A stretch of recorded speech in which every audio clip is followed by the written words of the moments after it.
Notre invité ce matin, c'est vous, Céline Verzelletti, bonjour.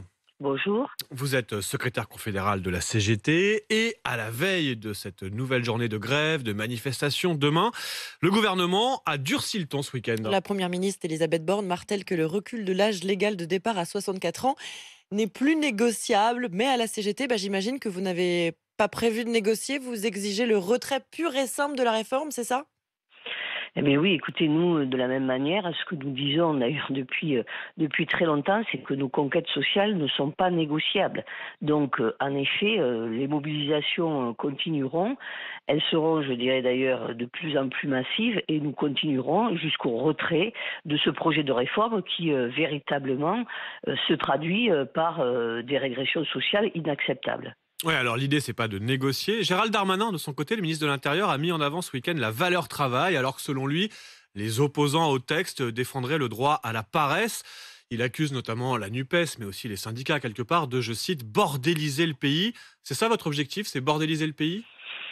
Du tout, mais je pense que M. Darmanin devrait peut-être venir plus souvent dans les services, dans les entreprises, voir un petit peu comment les salariés travaillent, parce qu'au final, c'est quand même de ça dont il s'agit, c'est-à-dire que le gouvernement souhaite faire travailler au moins 2 ans de plus tous les salariés, qu'ils soient du privé ou du public, sans que cela soit justifié, d'ailleurs, contrairement à ce qu'ils disent, puisqu'aujourd'hui, le système des retraites n'est absolument pas déficitaire, et il faudrait qu'ils voient combien les conditions de travail sont très dégradées aujourd'hui, et pourquoi justement les travailleurs et travailleuses ne souhaitent pas travailler plus longtemps.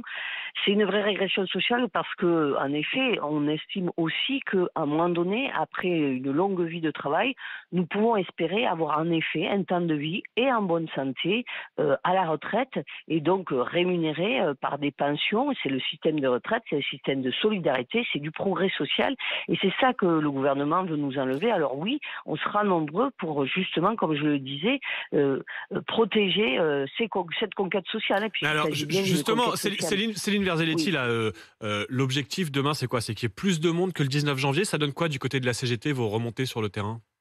Oui, alors les remontées sont très positives. On a des indicateurs qui nous disent que certainement la journée du 31 sera plus importante en nombre de manifestants et manifestantes que le 19 et sera aussi plus importante en nombre de grévistes. Donc oui, on voit bien que de plus en plus de personnes, de salariés, de privés d'emploi, de retraités sont complètement défavorables à la réforme et de plus en plus sont prêts aussi à se mobiliser très concrètement. Donc ça se verra de manière très forte ce 31 janvier. Oui, mais alors, et après? Parce que là, vous nous prédisez donc un succès, en tout Oui. cas, de plus de monde demain. Ce sera quoi la suite demain soir? Est-ce que la CGT va dire, maintenant, il faut muscler aussi, comme le gouvernement, muscler notre discours et muscler nos actions, et donc aller vers des grèves reconductibles, plus de journées de grève? Ou est-ce que demain soir, on va avoir des syndicats qui nous disent, rendez-vous dans 2 ou 3 semaines pour une nouvelle journée d'action? Alors après, ce que décidera l'intersyndicale interprofessionnelle, je ne peux pas, je ne le sais pas là maintenant, puisqu'il y aura discussion et débat en fonction Oui. de ce qui se sera passé Mais, réellement le mais vous 31. savez ce que va plaider la CGT dans cette intersyndicale?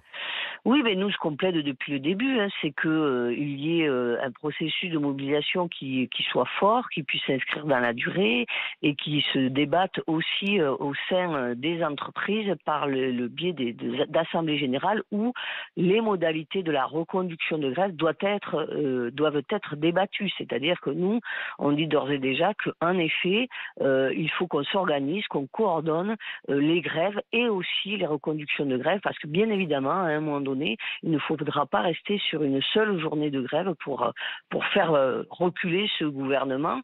Mais je pense aussi que contrairement à ce qui peut paraître, ce gouvernement est très fébrile, il est même aux abois, vu ses annonces. Et donc je pense qu'il est très probable que si les journées de mobilisation sont fortes, si les grèves sont fortes et s'il y a des reconductions de grève dans la plupart des secteurs professionnels, nous ferons très certainement reculer le gouvernement. En tout cas, il retirera son projet de réforme. Vous y croyez encore malgré le discours de fermeté de la première ministre et du Ah ben, ministre de l'Intérieur?